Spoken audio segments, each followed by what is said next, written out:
სანდროს მივესალმები, როგორ ხართ? მადლობა მოწვევისთვის. კი ბატონო, ლევანსაც ვკითხე და მინდა თქვენთანაც დავიწყო ამ კითხვით, ანაკლიასთან დაკავშირებით გააქტიურებული თემა. ანაკლიის პროექტის ბედს ხელისუფლება მართავდა ნებისმიერ ვითარებაში, მას ჰქონდა მოკლედ, ესე ვთქვათ, ხელთბერკეტი, შეეჩერებინა, გაეჩერებინა, შეეყოვნებინა, დაეპაუზებინა და ასე შემდეგ. ახლა სულ სხვა რიტმში მიდის პროცესი, განცხადებების დონეზე მაინც იქ ადგილზე სამუშაოები განახდება.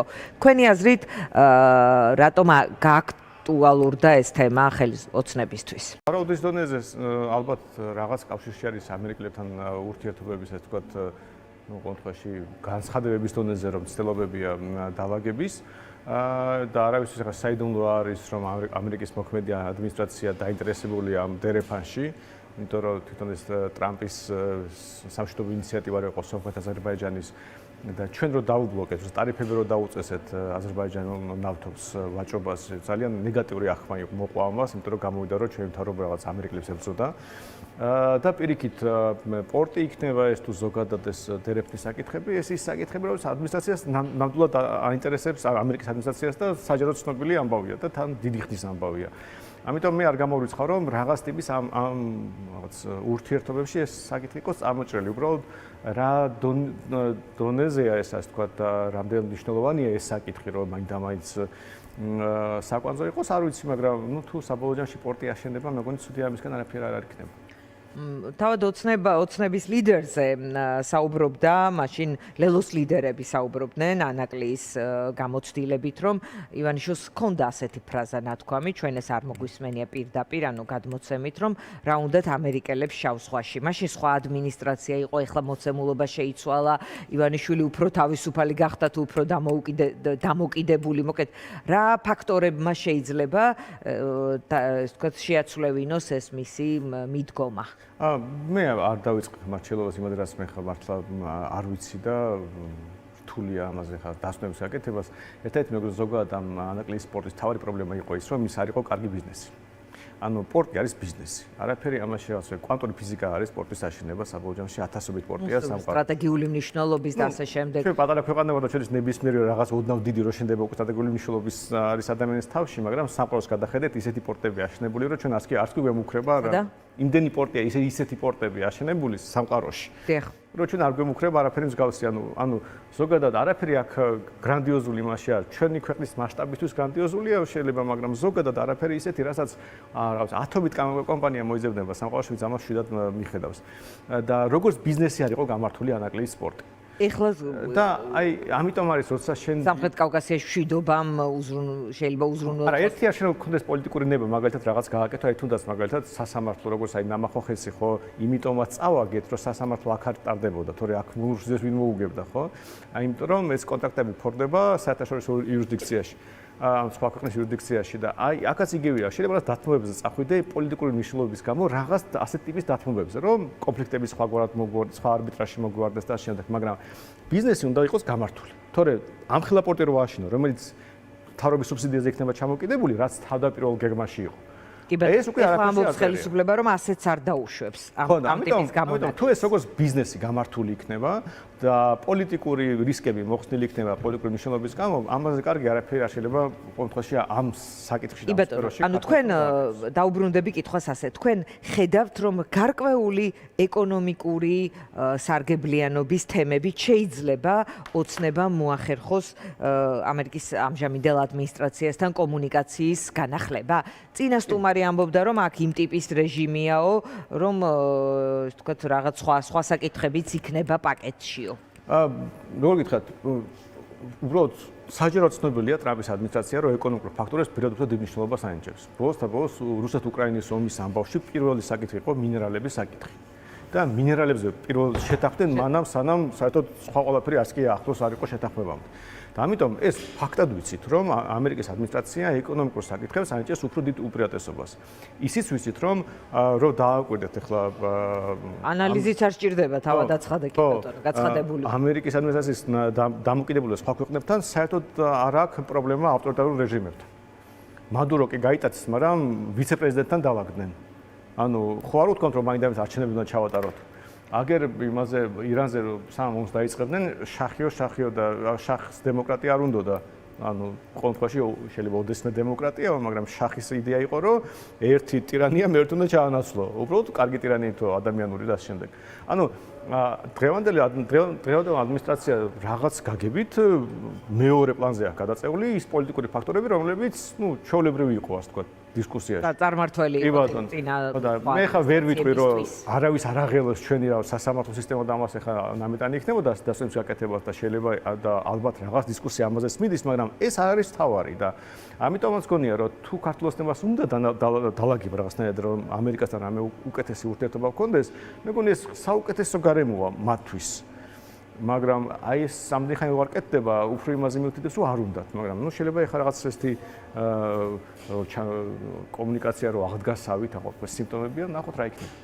კი ბატონო, არჩევნები შეიძლება თუ არა, რომ ამ დალაგების კონტექსტში რაღაც იქ მათ მიერვე მიღებულ კანონის ცოტა შეცვლის ინიციატივით შევიდნენ პარლამენტში, აი რაღაც ტრენდი ხომ არ იცვლება. შეიძლება თუ არა ამ ტრენდის შეცვლის პროცესში ახალ პრემიერს ან მაგალითად ახალ არჩევნებს ამის მოლოდინი შეიძლება თუ არა არსებობდეს. იაგო ხვიჩი ამბობდა საზოგადოებრივი მაუწყებლის ეთერში, რომ ის ელოდება ყველა მონაცემით, რომ არჩევნები იქნება. მე არ ველოდები არჩევნებს. იაგო იმ მოსახედიდან ამას ამბობს, რომ იდეაში ქართულ ოცნებას ეს აწყობს. აი რომ დააკვირდე რა ხდება, აი რაღაც ალიანსი რო შეიქმნა რაღაც, აი ასეთ სიტუაციაში, როცა ეს სრული გაუგებრობაა და აი ოპოზიცია ძალიან დასუსტებულია, არჩევნები ძალიან ლოგიკური იქნებოდა. უბრალოდ ჩემი დაკვირვებით ქართული ოცნება ასე ელეგანტურად არ თამაშობს. ძალიან სწორხაზოვანი პოლიტიკა აქვს ხოლმე და აი მაშინ როცა შეუძლია მარტივად ლამაზად მოიგოს ასე თქვა პოლიტიკური ბრძოლა, რაც ყველაზე უაზრო გზას ირჩევს.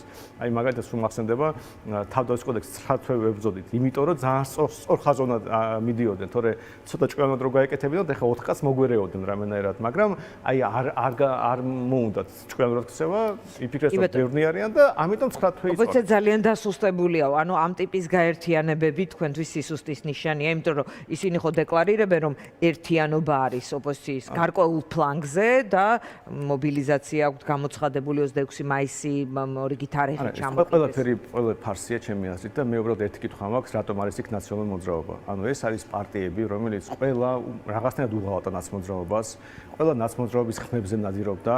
ну ეხლა შეიძლება რაღაც ერთი პარტია რომელიც არავინ არ იცის ვინ არის იქ და ვის წარმოადგენენ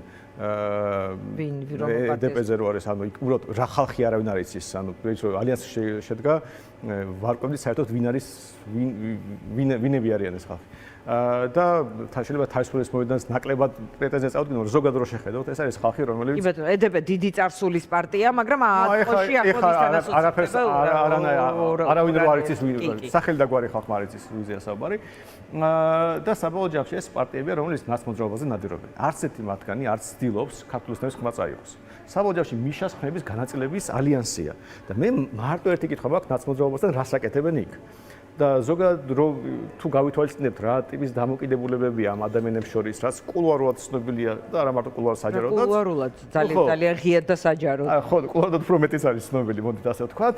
უბრალოდ მე მგონია რომ ეს რაღაც აი ძალიან უცნაური ქცევა ნაცმოძრაობის მხრიდან და სანამ ნაცმოძრაობა არ იტყვის რომ აი ესენი მოღალატები არიან. ამათმა ეს ბიზნეს პულტეს გააკეთეს ასე შემდეგ. აი დრო და დრო ამბობს ხოლმე. წაკმინასავით და არ თქვა ბოლომდე. მაგრამ ეხლა მისთვის ხომ არ არის ეს მცდელობა პერსონალურად სააკაშვილისთვის რომ ამ გაერთიანების გასაგებია ესენი ამბობენ რომ ჩვენ თანასწორთა ერთობა ვართ და ასე შემდეგ, მაგრამ ამ გაერთიანებით რაღაცნაირად შეკრიბოს ეს დაშლილი. არა, შეიძლება მოღალატებისგან კარგი გუნდი შეკრიბო. რამდენიც არ უნდა იყოს მოღალატები შეკრიბო და იმის გარანტიაც კი არ ქონდეს რომ აღარ არიან მოღალატები. შეიძლება მოინანიოს. ხო შეიძლება თქვას რომ კი ბიზნესთან თანამშრომლობდი გვარამიამ და აი მოინანიო. ეს ხო არ მოხდა რა. ეს საკითხი ხო არ არც ერთ ეტაპზე ეს არ მოგა. კი რა თქმა უნდა.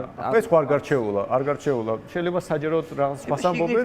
ეს არა მე არ გამიგიასთ რაღაც. მე ვიცი რომ ნაცმოძრაობაში ზოგადად იგივე აზრი არის რაც იყვნენ დიდი ხანი, მაგრამ რატომ არ გადის ეს საჯარო სივრცეში და რატომ არ ხდება დისკუსიის საკითხი, მე არ ვიცი, მაგრამ შეიძლება ნაცმოძრაობა ამბობენ რომ ეხლა ისეთი დრო არის რომ დავდგეთ უნდა ჩვენ დამოკიდებულებებზე და სუბიექტურ ხედვებზე მაღლა და ვაჩვენოთ უნდა ყველას რომ აი ალტერნატივა არსებობს. მიშა მორი წელი უკვე დაკარგა ამ ყველაფერზე. და კიდე დაკარგოს რამდენიმე წელი. მე ხა ჩემი ვალდებულება არის ეს მოძრაობა გადავარჩინო, მაგრამ ზოგადად აი უბრალოდ არის რაღაც დიდი ნაწილი ჩვენი ქვეყნის მოსახლეობის, რომელიც ასე თუ ისე მიშას ელექტორატია, ამა თუ იმ ფორმით და ამ ელექტორატს უბრალოდ ანადგურებენ პოლიტიკური თამაშიდან გაყავთ. ხელოვნურად და სრულ იმედებს აჩენენ. მაი კი არა, მეგონი აი 1-2 თვის წინ უნდა დაედოთ რაღაც დოკუმენტი, როგორი არჩევნები უნდა და ასე შემდეგ. გინახიათ ეს დოკუმენტი, რაღაცას მუშაობდნენ, სამუშაო პროგრამები. ეს ალიანსი თქვენ დაკვირვებით საარჩევნო ალიანსია?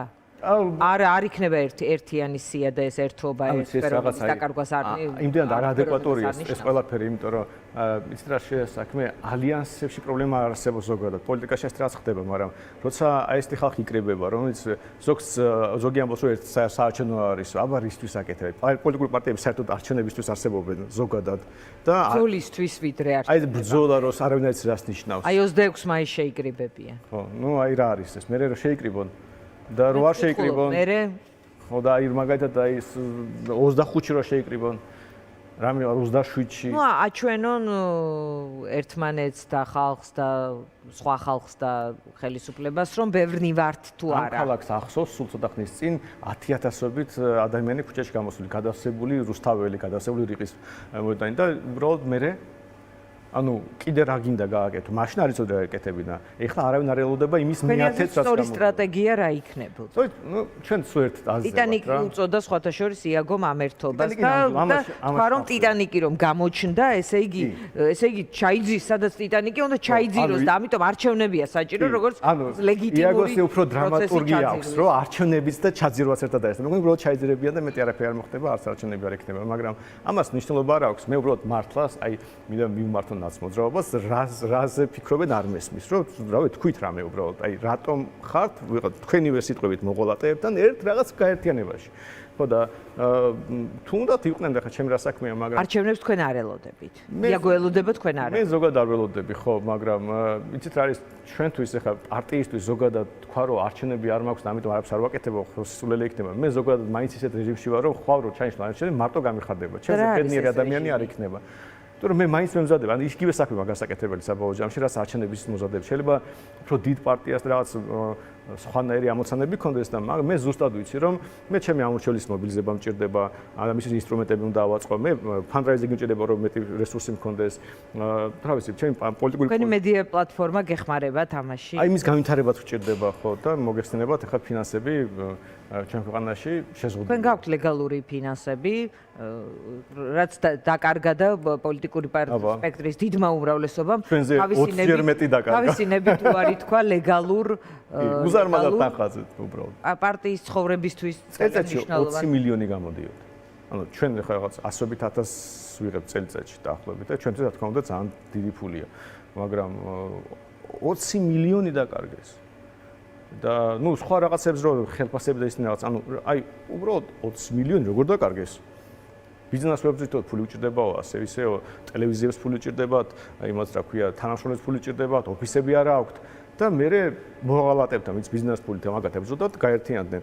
ხო და აი ეს სიტუაცია სანამ არის შექმნილი, ძალიან რთულია ამ გარემოში, თქვათ რაღაც ესეთი განსაკუთრებული იმედები ქონდეს, რომ რაღაც ქოსებს და ამასხდა და შეიძლება რაღაც მოხდეს და სამყარო აირიოს და ამას მოყვეს ეს ამბავი. მაგრამ ელეგანტურად, მოკეთ ელეგანტურად არ მოქმედებს. იაგოს სცენარი უფრო ელეგანტურ. სწორხაზა უნდა ფული ჩაასხი, რაღაც ვიღაც დაემუქრე, ასე ის. პარტიები აკრძალე. ხო, აი გაათრია და გააკეთე.